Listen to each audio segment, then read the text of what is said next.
En 20 ans de cohabitation avec la loi E20, j'ai pu multiplier les expériences et croiser le verre avec plusieurs types de médias. Et je me suis posé à chaque fois la question de la manière d'agencer mon travail.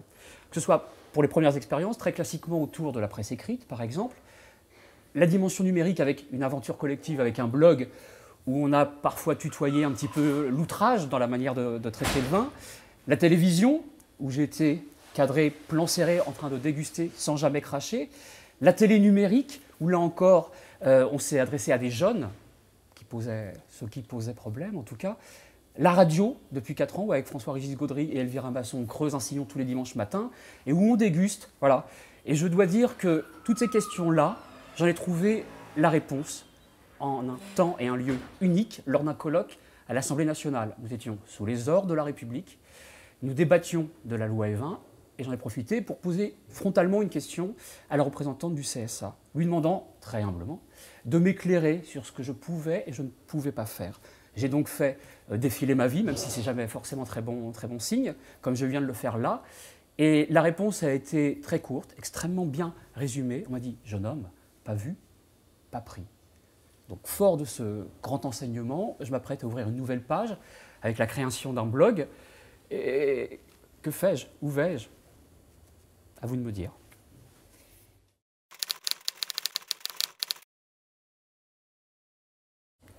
Je pense que ça tient pour beaucoup au fait que soit les gens sont aguerris, ont une forme d'assise, d'assurance qui leur permet d'avancer, de se protéger, de réfléchir peut-être différemment. On peut penser par exemple à un jeune, je veux dire un jeune blogueur, qui peut-être même sera dans une forme de précarité matérielle qui le rendra moins fort pour répondre par rapport à ces problématiques publicité et rédactionnelles.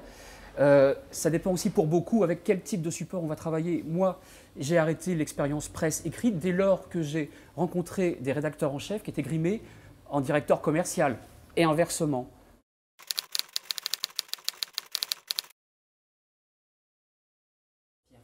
La première chose, le ressenti, c'est ce flou tout à fait formidable qui continue de nous entourer. Et si la proposition, c'est réellement de me mettre à l'eau et au pain sec, sincèrement, moi je demande l'asile politique aux îles Sandwich.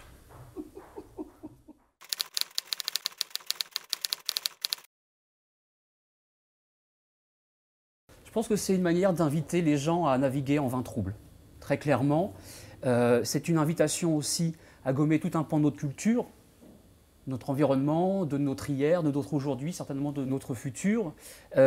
Clarifier les choses, oui. Sous quelle forme, je ne sais pas. L'invitation que moi je pourrais formuler, c'est croiser les univers. Rappeler que le vin, il est dans toutes les strates de la société. Il est dans la culture, il est dans l'histoire, il est dans le social, il est dans la gourmandise aussi.